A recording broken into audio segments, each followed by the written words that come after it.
Representative Wilhite. Thank you, Mr. Speaker. I yield the floor to Representative Benjamin. Representative Benjamin, you're recognized in debate. Thank you, Mr. Speaker. I rise today in support of women. I admire the women.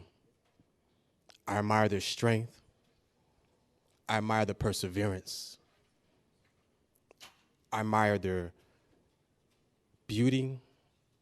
I admire their sheer will to succeed against all odds placed before them. Even from the beginning of our country when they had no rights at all. To be here now to argue for them for a right that's so fundamental to who they are.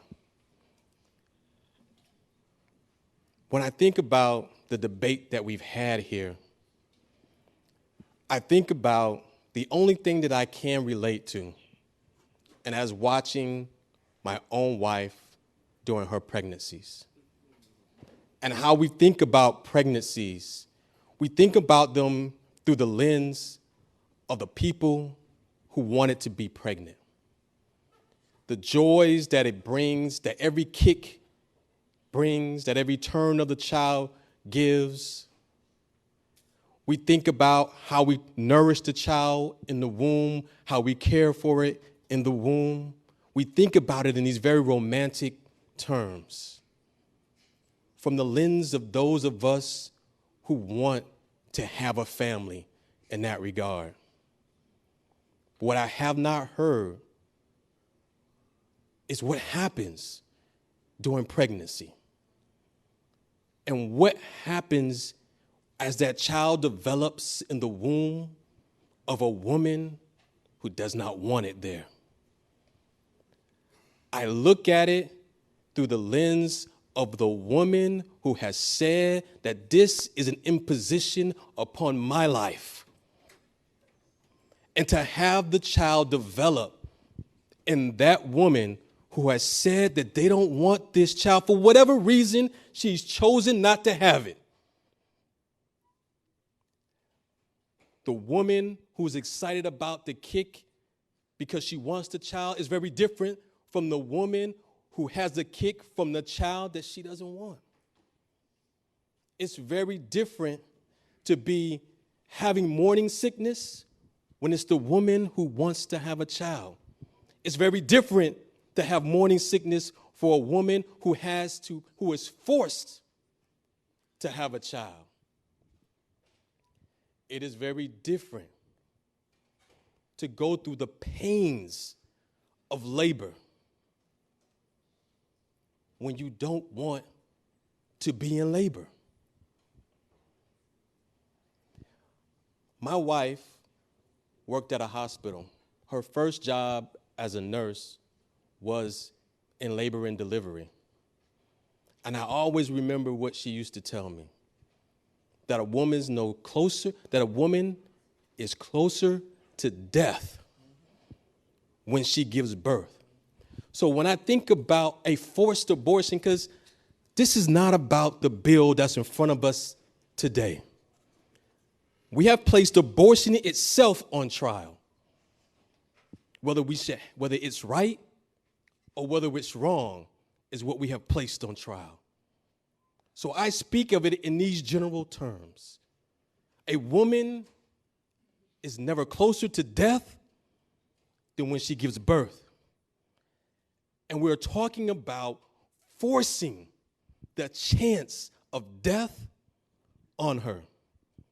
We are forcing her to carry a life that will feed from her, that will take her nourishments, that will give her pain, that will change her body in ways that she doesn't want it to be changed, who will possibly have to go under the knife to have the child delivered, who would have to go through the ring of fire to receive the child into the world when she doesn't want to.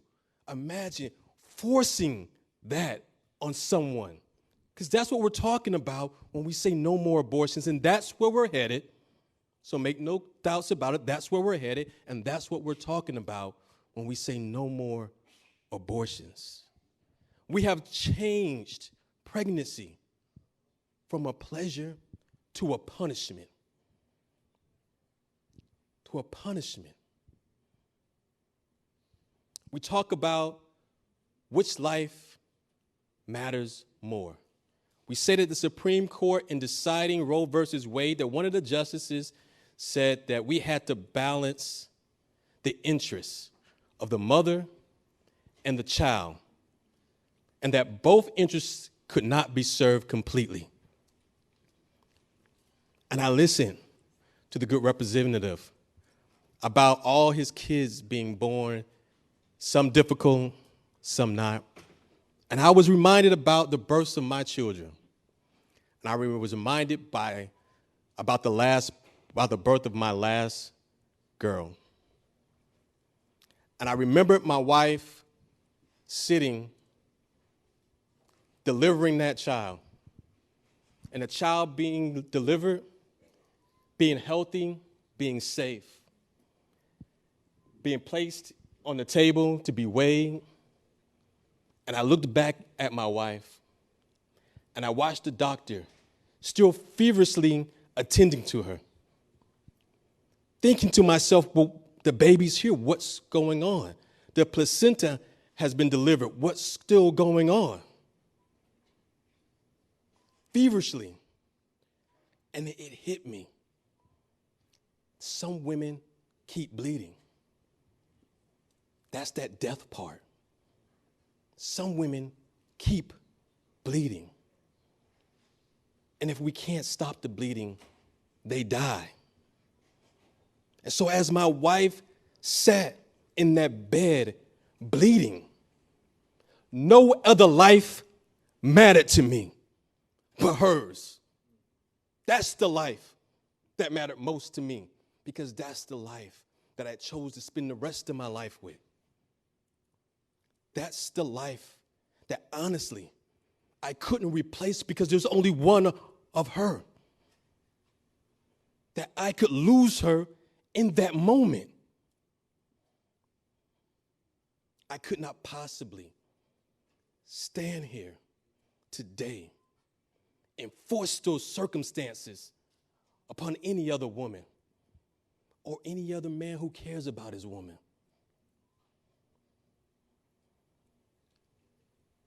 If you have to decide which life, I choose the life that's able to give life. That's who I choose. I chose my wife. I chose the life that's here and can make life again. I choose women. Yeah.